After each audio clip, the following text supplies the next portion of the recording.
রাজাকি ভাই, আহ, কিছু কথা আছে যে আহ, বলা হচ্ছে যে এই সরকার আরো 5 বছর থাকুক। এটা কালকে স্বরাষ্ট্র উপদেষ্টাও বাই দা বাই এটা বলেছেন, যে লোকে বলছে এমন কথা। সরকারের কিছু কিছু সফলতাও দেখা যাচ্ছে, যার মধ্যে যেমন হুম। একটা আলোচনা হচ্ছে যে ইউনিসেফ 3 মাস স্থগিত করার জন্য বলেছিলেন, মানে যে পাল্টা শুল্ক বা উচ্চ শুল্ক, সেটা আহ, তাই হয়েছে। অনেকে বলছেন যে এটা কাকতালীয়, অনেকে বলছেন যে না, এটার যথেষ্ট গুরুত্ব দিয়ে আহ, বিবেচনা হয়েছে, যুক্তিসঙ্গত মনে হয়েছে, তাই করছে। তো এইসব মিলায় আপনার কাছে কি মনে হচ্ছে যে আসলে তো একটা রেগুলার গভর্নমেন্টও দরকার, নির্বাচনও দরকার, এটাও সত্য, যতই অন্তর্বর্তী সরকার ভালো পারফরমেন্স দেখাক না কেন। আপনার একটু আলোচনাটা শুনতে চাই সব মিলায়। ধন্যবাদ ফিরোজ ভাই। আপনি প্রথম যদি নির্বাচিত সরকারের ব্যাপারে আসেন, নির্বাচিত সরকার বাংলাদেশের সংজ্ঞা অনুযায়ী গত 16 বছর যারা ছিল তারা কি সরকার ছিল বলেন? তথাকথিত নির্বাচিত সরকার। তাদেরকে তাড়াইলেন কেন? নির্বাচিত তো। তাদের জন্য হ্যাঁ, হ্যাঁ, আন্দোলন হ্যাঁ। হইলো কেন? তারা হ্যাঁ। নির্বাচিত। আপনি সংবিধান মোতাবেক নির্বাচিত। আপনারে ভোটে রাইট। রাখছি, আপনি গেলেন না, তো আমি কি করব? হুম, কি হুম, হুম, প্লেন হুম। জবাব ছিল। জি, নোমবাটা জি, ছিটছেন আপনার, কেউ তো লোম টাচ করতে পারেননি। জি। একটা লোক কোনো লোম টাচ করতে পারছে? না। আজকে আপনি ধরেন কথার পিঠে কথা আছে, আপনি যখন প্রশ্ন করছেন দেখি গেলে উত্তর আমরা একটার সাথে আর একটা আসে। আপনি ফিলিস্তিনে মুসলমান মাইরে ফেলাইতেছে, আপনার কলিজাকারে সিরিয়া টুকরা টুকরা হয়ে যেতেছে। জাস্ট প্রহসন, জাস্ট প্রহসন। আমি আবার বলছি জাস্ট প্রহসন কেন? আমরা কিন্তু দীর্ঘ 12 বছর বাংলাদেশের প্রশাসন এবং আওয়ামী লীগ দুয়ে মিলে ছিল বাংলাদেশে ইসরায়েল, আর বাংলাদেশের জনগণ ছিল ফিলিস্তিন। জি, জি, জি। রাইট। কি ভালো ছিঁড়ছেন বলছেন। আপনারা? আপনারা সাংবাদিকরা কি ছিঁড়ছিলেন? আমি রাজ্জাকি কি ছিঁড়লাম? হুম, দেশবাসী হুম, কি হুম। ছিল? আচ্ছা, আপনি আজকে ফিলিস্তিনের জন্য কলিজা ছিঁড়া যায়, জাস্ট মুনাফিকি, জাস্ট মুনাফিকি, মিথ্যাবাদী। কারণ ফিলিস্তিনিদের জন্য যারা মাঠে লুটেরারা নামছে, তাদের তাদের ফিলিংসটা হাস্যকর কেন? আপনি বাটার দোকান লুট করলেন, আপনি হুম, হুম। কেএফসি ভাঙলেন, হ্যাঁ, আপনি তৌহিদি জনতা, আপনার ভিতরে বারুদের মতো তীব্র প্রতিবাদ। ভালো কথা। আমরাও টেবিল টকে বসি, নানান জায়গায় আড্ডা মারি, আপনিও মারেন। আপনি কি বলেন? যে ফিলিস্তিনের উপরে আসলে অবিচার হচ্ছে। কারেক্ট, 100 ভাগ কারেক্ট। অন্যায় হচ্ছে, জুলুম হচ্ছে। বাট আপনার মা রেপ্ট হচ্ছে, আপনার বোন রেপ্ট হয়েছে, আপনার বিনা বিচারে হত্যা হয়েছে, আপনার এখানে আয়নাগর ছিল, তখন আপনাদের বারুদ কোথায় ছিল? আপনি আয়নাগর চিনেন নাই? কোথায় আয়নাগর? আমি আবারও বলছি, প্রশাসন আর আওয়ামী লীগ ছিল ইসরায়েল বাংলাদেশের। কি সিট ছিলেন আপনারা? You don't have any right. হাস্যকর। I hate like anything. Feelings অন্য জিনিস। ফিলিস্তিনিদের জন্য আমার ফিলিংস আছে, ফিলিস্তিনিদের জন্য আপনার ফিলিংস আছে। কিন্তু যে লুটেরা গিয়ে বাটার দোকান লুট করে, যদি ভেঙে চুরে জ্বালায় পড়ে যাইতো, বুঝতাম জুতা চুরি করে নিছে, তো খাবার লয়ে গেছে, প্লেট লয়ে গেছে, তার মানে কি? তার মানে আপনি লুট করতে নামছেন। কখন? যখন আমার বিদেশিরা এখানে সম্মেলনে বসছে, বিনিয়োগের হুম। সম্মেলন, তখন। ফলোইং ডেতে আবার কি হয়েছে? হাইওয়ের উপরে গার্মেন্টস শ্রমিক ছাঁটাই নিয়ে আন্দোলন। কই, এই মুহূর্তে তো এগুলা নাই। আন্দোলন শেষ হয়ে গেল, ফিলিস্তিনদের ফিলিং শেষ হয়ে গেল, আবার একটা সম্মেলন ডাকবেন, যেটা পাইন মারা যায়, সেইটা তখন আপনি আবার ইয়ে করবেন, যে আবার একটা আন্দোলন নিয়ে আসবেন। কই, এখন পর্যন্ত আন্দোলনটা কই? ফিলিস্তিনে তো এখনো মারতেছে না, থেমে গেছে। আমি সেজন্য বললাম। এবার আসেন যে, এটা আমি শুধু এইটুক বললাম, এর বেশি বলার রুচি আমার নাই। আর 2 নম্বর আসেন, আপনি বললেন যে জনগণ বলছে ইউনূস সাহেবদেরকে 5 বছর দেখতে চাই।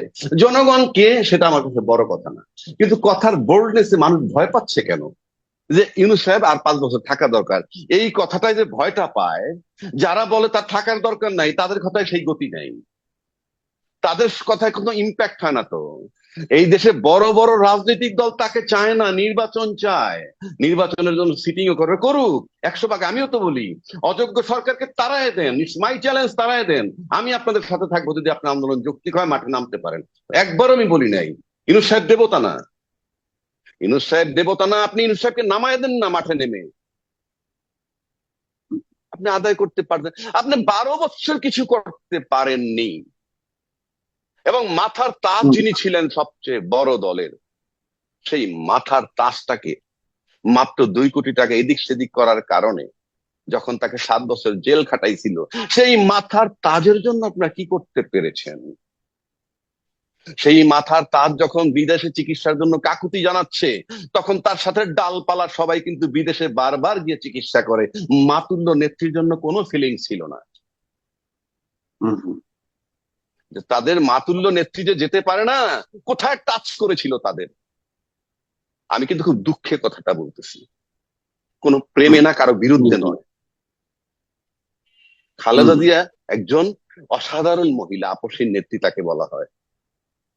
তার যেটুক দুঃখ ঘুষাই দিছে এই ছাত্ররা, প্রফেসর ইউনূস এবং আর্মি চিফ তার বাসায় গিয়ে। এরপরে কি এক চুল দুঃখ কেউ দূর করতে পারছে তার আর? হুম, হুম, হুম, আমি কিন্তু মনের দুঃখে বলতেছি, আমি কারো বিরুদ্ধে বলছি না। হুম, হুম, তাহলে যারা বলে ইউনূস সাহেব আরো 4 বছর থাকুক, 5 বছর থাকুক, কেউ কয় সারা জীবন থাকুক, কেউ কয় 50 বছর থাকুক, আমি একবার এখন পর্যন্ত বলিনি, বিকজ আই প্রেফার ইলেকশন। হুম, হুম, আমি একজন গণতান্ত্রিক মানুষ হিসেবে আমি ইলেকশন প্রেফার করি। ইউনূস সাহেব যোগ্য লোক, কিন্তু দেবতা নন। তারও ভুল হইতেছে বা হইতে পারে, কিন্তু যারা তাকে রাখতে চান না, চ্যালেঞ্জ, এই লোক অযোগ্য, নির্বাচন পর্যন্ত আরেকটা লোক আনেন না, যিনি 3 মাসে নির্বাচন দিয়ে একটা লোক আনেন, কেউ তো নাম বলতে পারতেছে না, একটা লোকের নাম বলুন। আপনি আপনার একটা নেতাকে কেন স্যাটায়ার করবেন উইদাউট এনি লজিক? আমি আবারও বলছি, ইউনূস সাহেব আমি দেবতা মনে করতেছি না। ট্রাম্প সাহেব যখন সারা বিশ্বের জন্য শুল্ক বাড়িয়ে দিলেন, সারা পৃথিবীতে হাহাকার শুরু হয়ে গেল। কি হাহাকার, কি করবে? তখন কেউ কেউ না, 70-75 জন নাকি তার কাছে বিভিন্ন ভাবে মেইল করুক, ফেসবুকে দেখ, টুইটারে দেখ, যেভাবেই দেখ, নানান জনে দাবি করছে কি, যে ইয়ে করে দেন, অর্থাৎ শুল্কটা কমিয়ে দেন। কেউ বলছে শুল্ক শূন্যের কোঠায় নেন, ইত্যাদি ইত্যাদি দাবি ছিল। ইউনূস সাহেব তো একটা চিঠি লিখলেন কি, 3 মাসের জন্য স্থগিত রাখতে, যেটা খুব সহজ কাজ এবং যেটা খুব কৌশলী। কেননা আপনি যখন ট্যারিফ বাড়াই দিবেন, কি কি যুক্তিতে বাড়াইছেন সেটাকে আবার চট করে ট্যারিফ কমাই দিবেন, এটার জন্য সময় লাগে। কিন্তু হুম, যদি আপনি স্থগিত রাখেন for few days, few month, তাহলে কিন্তু আপনার আদেশ হুবহু একই রয়ে গেল, কিন্তু আপনি আপাতত স্থগিত করলেন। হুম, হুম, এখন স্থগিত করলেন কি, চায়নাকে বাদ দিয়ে সারা বিশ্বের জন্য। বাংলাদেশের লোক, বাংলাদেশের সোশ্যাল মিডিয়ার লোক, নাম বলার দরকার নাই, কেউ কেউ বলছেন ঝড়ে বক, মরে ফকিরের কেরামতি। এবারে আমি মেনে নিলাম রে ভাই, বকটা তো মারা গেছে, বকটা তো মারা গেছে। 2 নম্বর আসেন, কেউ কেউ বলছে এই যুগে চিঠি চলে না, তাকে বেকুব বলতে আমার ঘৃণা হয়। এই যুগে চিঠি লাগে না, চিঠির দরকার নাই তো। যেই চিঠিটা আমরা দেখছি সেটাকে তো পিডিএফ ফর্মে ট্রাম্পের বাসায় পাঠিয়ে দেওয়া যায়, যত জায়গায় পাঠায় দেওয়া যায়। এটা it's a question of 2-3 seconds বা 2-3 মিনিটস। 1 নম্বর।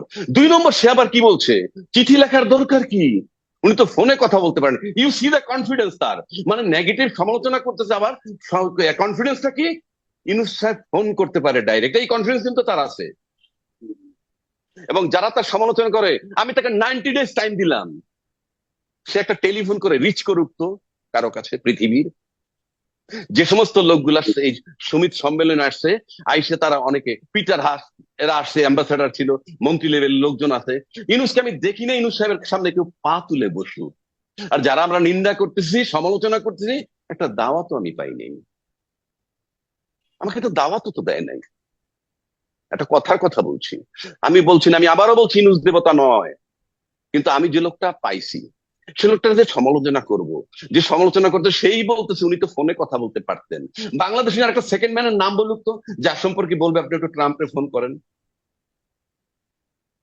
কিন্তু আপনি আমি সমালোচনা করি, ফাইন, এটা সমালোচনা তো লজিক থাকতে হবে। এখন আসেন, কেউ কেউ আবার এও বলছেন এক নিন্দু কি, যে আমেরিকাতে সে খুব ভালো বোঝে মানসিক ভাবে, তাই সে বুঝতে পারছে কি করতে হবে।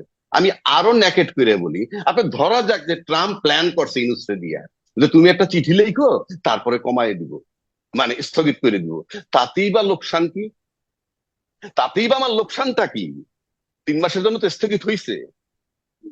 মানুষ তো দেখি তার রাষ্ট্রনায়ককে বড় বানায়, লুফে নেয়। কিছু একটা পাইলে, আমরা গত কিছুদিন আগে দেখছি একটা মিল সেলফি তুলে সেটা যে কত ভাবে উপস্থাপন করা হয়েছে। তা আমি আমার রাষ্ট্রনায়ককে ছোট দেখবো কেন, কারণটা কি? এখন বলবেন হাসিনার নিন্দা করছি, যোগ্য, নিন্দার যোগ্য ছিল, নিন্দা করছি, এখনো করি। কই, আমি তো বঙ্গবন্ধুর অবজ্ঞা করি না, বঙ্গবন্ধু মুক্তিযুদ্ধের নায়ক, আমি তো তাকে ছোট করিনি। আপনার খাদ্যত, আপনার অ্যাক্টিভিটিস, আপনি ছিলেন ড্রাকুলা, আপনি ছিলেন ফিমেল ভার্সন অফ হিটলার, আপনি আয়নাঘর বানিয়েছেন, আপনি সবকিছু করেছেন, তাই আপনার নিন্দা করছি। তৌহিদি জনতা তখন আসমানে ছিল, এখন তৌহিদি জনতা আপনি কি বলেন, কেএফসি ভাঙ্গেন, আপনি বাটার দোকানে হামলা করেন, কি ফিলিস্তিনের জন্য আপনি বুক ফাইটে যায়, টোটালটা ভুয়া। আমি আবারও বলছি, টোটালটা ভুয়া। এটা লুটেরা একটা আবরণ দিয়ে আপনি আপনার মাঠে গেছেন। আপনি কি, আপনি কে? আপনি ফিলিস্তিনের জন্য আপনি ফিল করেন? আপনার দেশের লোক চেয়ে কি ফিলিস্তিনের লোক বেশি? আপনার দেশের লোক গুম করে রাখছিল, তখন আয়নাগরে রাখছিল, কোথায় ছিলেন? তৌহিদি জনতা এত বাইরে গেলেন, এবং এদের জন্য অ্যাপ্রোপ্রিয়েট ছিল শেখ হাসিনা। মানে দিস টাইপ অফ মিসক্রিয়েন্ট যারা, এদের জন্য খুব যোগ্য মহিলা ছিলেন, এখন আমার কাছে মাঝে মাঝে মনে হয়। পারেন, হুম। যান না, সাহস থাকলে সিনায় বল নিয়ে ইউনূস সাহেবের সাথে মিটিং করেন, মিটিং করে বলেন ইহুদির প্রোডাক্ট বন্ধ করেন, বাটার দোকান বন্ধ করেন, লজিক দেন, দেখি না, যান, ইউনূস সাহেবের দরজাটা খোলা। আপনার দরজা করেন, আর টোকা দেওয়ার সুযোগ নেই আপনার, মানে সেই সাহস নাই।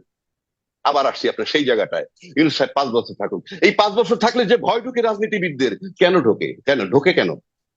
ইউনূস সাহেব নিজে বলছে আমি ডিসেম্বরে নির্বাচন দিব, তা নাহলে জুনের মধ্যে দিব। তো তৃতীয় ব্যক্তি যে বলে সে ইউনূস সাহেবকে ভালোবাসে, তাই 5 বছর চায়, তার কথায় আপনি এত ভয় পাচ্ছেন কেন? তার মানে ইউ আর নট ট্রান্সপারেন্ট, আপনারা কাঁপতেছেন, দিন যাচ্ছে, আপনাদের ভয় ঢুকতেছে। কিন্তু আপনি বলছেন যে আহ, ইউনূসের যেই অগ্রযাত্রা এবং বৈঠক নিয়ে সফলতা কেউ কেউ মানছে না, কিন্তু এটা তো ঠিক যে ওই বিমস্টেক বৈঠকের পর ট্রান্সশিপমেন্ট বন্ধ করে দিল। তাহলে এটা কি একটা নেগেটিভ হলো কিনা ডক্টর ইউনূসের জন্য? ধন্যবাদ। আচ্ছা, আপনি যদি ওইখানে যান, এই ট্রান্সশিপমেন্ট চুক্তিটা হইলো 2020 সালে, ঠিক আছে? তো 2020 সালে যখন হইলো, তখন বাংলাদেশ, ভারত, বা ভারতের উপর দিয়ে যেখানে মাল যাবে, আমি জানি না, ভুটান, নেপাল, মনে করেন সবাই জি, মিলে যদি একটা চুক্তি হয়ে থাকে, কিংবা শুধু বাংলাদেশ ভারতের মধ্যে যদি একটা চুক্তি হয়ে থাকে, তাহলে তো দুই পক্ষই লাভ চিন্তা করে চুক্তিটা করছে, জি। দুই পক্ষ লাভ চিন্তা করে করছে। আর আমরা হুম, যেহেতু বারবার বলতেছি যে আমগরে খালি ঠকাইছে, আমরা খালি ঠকছি ঠকছি, তাহলে আমি তো হুম, একটা হুম, হুম, থইকে একটা চুক্তি করছিলাম, তর্কের খাতিরে হুম, ধরলাম। তো আমি থইকে হুম, যদি একটা চুক্তি করে থাকি, সেই ঠকা চুক্তি যদি বাত হয়ে থাকে, তাহলে তো আমি লাভবান, প্রাথমিকভাবে আমি হুম, লাভবান। আচ্ছা, আপনি উল্টা দিকটা আসেন, আপনি ধরে নেন যে এই চুক্তি ভন্ডুল করার পর, এই চুক্তি স্থগিত রাখলে কিংবা এই চুক্তি বাতিল করলে ভারত লাভবান হয়, তর্কের খাতিরে ধরে নিলাম, তাহলে ভারতের দোষ ধরবেন কেন? একটা দেশ তো তার দেশের ভালোর জন্য করবে। তার যদি এই চুক্তি বাতিল করলে তার লাভ হয়, সেটা নিয়ে আপনি আমি বাধা দিব কেন? আপনি আমি নিন্দা করব কেন, যদি তার দেশের জন্য right, ভালো হয়ে থাকে? আচ্ছা, উল্টা দিকটা আসেন, যদি এই চুক্তি বাতিল করলে তার জন্য, দেশের জন্য খারাপ হয়ে থাকে, তার দেশের যদি অর্থনৈতিক ক্ষতি হয়, তাহলে তো তার দেশের জনগণ, তার দেশের রাজনীতিবিদরা, বা তার দেশের সমাজের কাছে মোদী সাহেবেরই তো রাজনৈতিক ভাবে কৈফিয়ত দিতে হবে। এইবার আসেন আমার, আপনি ধরে নেন যে আমার লোকসান হয়েছে কি, আমি তো একটা মাল টাইনা নেপালের জন্য নিয়ে যেতাম ভারতের একটা জায়গায়, সেখান থেকে ভারত নিয়ে যেত নেপাল, ভুটান, যেখানেই যাক। আমি তর্কের খাতিরে ধরে নেন যে আমার তো লোকসান হচ্ছে, এবং এটি ইউনূস সাহেবের ব্যর্থতা। এখন এটা হচ্ছে ইউনূস হুম, সাহেবের ব্যর্থতা কিনা, কিংবা কিভাবে এটা হইলো, এইটার কারেক্ট আনসার কে দিতে পারবে? এদিকে বাংলাদেশের ইউনূস সাহেব, আর ওই দিকের মোদী সাহেব, এছাড়া তৃতীয় ব্যক্তি কেউ আছে না? কারো কাছে কিছু বলছে কেউ? তা আপনি ইউনূসের ব্যর্থতাটা কেন ধরতেছেন? আমি যদি ভারতের দিক থাকি, আর ভারত যদি লাভবান হয়ে থাকে, আমি ভারতকে সাপোর্ট করব।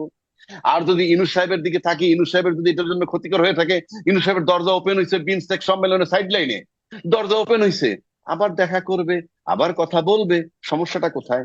3 নম্বর, আমি এখন যদি এয়ার যুগে আকাশ পথে দিয়া এই মালামাল গুলা নিয়ে যাই, নেপাল যাই, ভুটান যাই, বা পৃথিবীর অন্যান্য যে সমস্ত দেশে যাব, তাতে কিছু কস্টিং বাড়বে, অর্থাৎ আপনার যে ফেয়ারটা দিবেন, যে কস্ট, ক্যারিং কস্টটা, সেটা তো প্রোডাক্টের উপরে পড়বে। তো সেটা যদি মেনে নেয়, আমি যাদের কাছে মালটা সাপ্লাই দেই বা পাঠাই, তারা যদি মেনে নেয়, তাহলে তো আমার কোনো প্রবলেম নাই। পাশাপাশি আপনি দিন শেষে প্রতিবেশীর সাথে সম্পর্ক ভালো করবেন না? অফকোর্স প্রতিবেশীর সাথে আপনার সুসম্পর্ক রাখতে হবে। যেহেতু ইউনূস সাহেবের সাথে, যার সাথে দেখা হওয়ার কথা না, তারপরে দেখা হইলো, সেটাকে কি আমরা নেগেটিভ নিব? ভারত তো তার সাথে দেখা একান্ত না করলেও পারতো, না করলে কি করতাম? 3 নম্বর, যদি এই ট্রান্সশিপমেন্ট বন্ধ করার পর আমার ক্ষতি হইতে থাকে, আর ভারত যদি না মানে, আমি চেষ্টা করার পরও যদি না মানে, তাহলে কি হবে? আমাকে থার্ড অপশন চিন্তা করতে হবে। তাহলে আমাদের যারা আমরা সোশ্যাল মিডিয়া আছি তাদের তো বারবার বলা উচিত যে কি ইন্ডিয়ার সাথে, প্রতিবেশীর সাথে আমাদের ভালো সম্পর্ক দরকার, আপনারা ভিসাটা নিয়ে চিন্তা করেন, দেশের জনগণের সাথে পিপল টু পিপল কন্ট্যাক্ট করেন। এই কথা ইউনূস সাহেবের উপরে খালি চাপাই দেবো, আমরা বললে অসুবিধাটা কোথায়? আমরা যদি বলি তাতে বাধাটা কোথায়? আমরা কি খারাপ কিছু?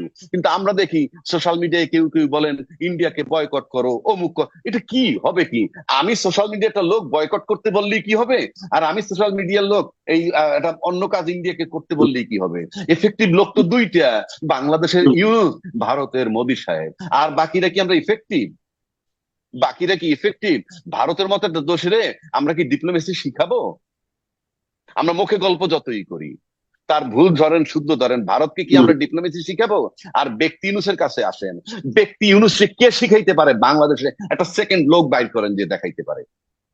যারা বড় বড় কথা বলে তাদের একটা লোকের বলেন না যে ইউনূস সাহেব একটু গাইডলাইন দেন না যে এই যে মোদির সাথে বসে ব্যর্থ হইতেছে, মোদির সাহেবের সাথে বসলো, ট্রান্সশিপমেন্ট বাতিল হলো, তাদেরকে এই যে সমালোচনা করে একটু অ্যাডভাইস দিতে বলেন না যে ইউনূস সাহেব আপনি এইটা করলে মোদি সাহেব এইটা করবে, ওইটা করলে মোদি সাহেব এইটা করবে, বইলে দেখেন না। আপনার রাইট নাই সোশ্যাল মিডিয়ায় কথা বলার, সমালোচনা। আপনি যদি সলিউশন না দিতে পারেন, ইউনূস সাহেবের পাত্তা দিল না, অমুকের পাত্তা দিল না, অমুক অথর্ব, আপনি কে রে ভাই? বেশিরভাগ সোশ্যাল মিডিয়ার লোক তো আমি দেখি, আমি সমালোচনা করেন, নিন্দা করেন, কোনো অসুবিধা নাই, কোনো অসুবিধা নাই, কিন্তু এটার ইম্প্যাক্ট নাই। আপনি এত কিছু, যারা বলতেছে 5 বছর ইউনূস সাহেবের রাখা দরকার, তাদের প্ল্যাটফর্মটা কই? বিচ্ছিন্ন ভাবে ওইদিকে সার্জিস কইছে, ওইদিকে XYZ বলতেছে। আপনার আপনার হতাশা ঢুকে যাইতেছে কেন? আপনার সোশ্যাল মিডিয়ায় নামাই দেন না লোক, নো, ইউনূস সাহেব কোথাকার লোক, উনি 5 বছর থাকবেন, মাঠে নাইমে দেন না কেন? মাঠে নাইমে, আপনি দুইজনের কথার ধার তো আলাদা। যিনি বলতেছে 5 বছর থাকা দরকার, তাকে আপনি ভয় পাচ্ছেন। আর যারা বলতেছেন 5 বছর থাকার তো প্রশ্ন ওঠে না, নির্বাচন দেন, তারা দলবদ্ধ একটা বিশাল দল, একটা দুইটা দল নয়, অনেকগুলা দল আছে বাংলাদেশে, তাদেরটার প্রভাব হয় না কেন? এটা কি বলা হয় যে আপনার ন্যাচারাল ভয়, প্রাকৃতিক ভয় বলেন বা ডিভাইন ভয় আপনাদের ঢুকে গেছে, বিকজ অফ ইউর অ্যাকশন, আপনাদের আমল নামার কারণে। আমার বলতে হবে না, নাহলে কে কয় হ্যাঁ, ওই ইউনূস সাহেব 5 বছর থাক, তো কি হইলো কি তাতে? এটার এত প্রভাব পড়ে কেন? এত ভয় ঢুকে কেন? এবং আপনাদের যত ভয় ঢুকবে তত লোক মাঠে নেমে বলবে, আবার বলে দিচ্ছে চূড়ান্ত লড়াই সামনে হবে ইউনূস সাহেবকে রাখা আর না রাখা নিয়ে। একদল বলবে রাখেন, আর একদল বলবে রাইখেন না। সেই লড়াইয়ের দিকে যাচ্ছে দেশ। আপনি আপনাকে ক্লিন তৈরি করেন একেবারে, যত দিন যায় তত যদি আপনি আনক্লিন হিসাবে আবির্ভূত হইতে থাকেন, আর সেই ভয় আপনাকে পেয়ে বসে, কিছু করার নাই। আমরা এখন আছি কোথায়? আমি 200 কোটি টাকার মালিক, কিংবা আমি 2000 কোটি টাকার মালিক, অথবা আমি কি করি, আমার রাজনৈতিক দল কিভাবে চলে সেটা নিয়ে আমরা ভাবি না। কিংবা আমি 200 কোটি টাকার মালিক, আমার বাসায় কমপ্লেন করে আমার বুয়া বাজারের থেকে 500 টাকা চুরি করছে, এই দুঃখে এই চিন্তায় আমার সব কাজ মাটি হয়ে যাইতেছে। আরে আমি 200 কোটি টাকার মালিক বা 2000 কর্মচারী চালাই, 500 টাকা কাজের বুয়া চুরি করে। আমরা এখন সে আলোচনা করতেছি কি, অমুকে মিটিং করতে গাড়ি নিয়ে গেছে, 50 টাকা পাইলো কই? আরে ভাই 50 টাকা দিতে 10,000 টাকা করে লাগলে তো লাগে 2.5 লাখ টাকা রে ভাই। তো মানে 5 লাখ টাকা লাই, মনে করে 2.5 লাখ 5 লাখ টাকা লাই, এইটা নিয়ে আমি চিন্তা করবো? আমি সেই লেভেলের রাজনীতিবিদ? আমার যখন বহর যায় আমার সাথে, সেটা কিভাবে যায়? তো আমরা আলোচনাগুলো কেউ গঠনমূলক করি না, আমরা ইউনূসকে দাবাইতে চাই, কাকে যে উঠাইতে চাই আমরা জানি না। আমি আবারও বলছি, ইউনূস সাহেব নির্বাচন না দিয়ে 5 বছর থাকতে পারবেন না, থাকা উচিত না, আমি সাপোর্ট করি না। কিন্তু যারা চান না তারা মাঠে নেমে তাকে নামিয়ে দেখিয়ে দেন। ডিসেম্বর পর্যন্ত যারা অপেক্ষা করেন, জুন পর্যন্ত যারা অপেক্ষা করেন, এবং তারা যদি তাকে না নামাইতে পারেন এর আগে, আমি মনে করব ইউনূস সাহেব সামনে টেকার দিকে চলে যাবে আস্তে আস্তে, পরিষ্কার। এটার জন্য দায় কাদের?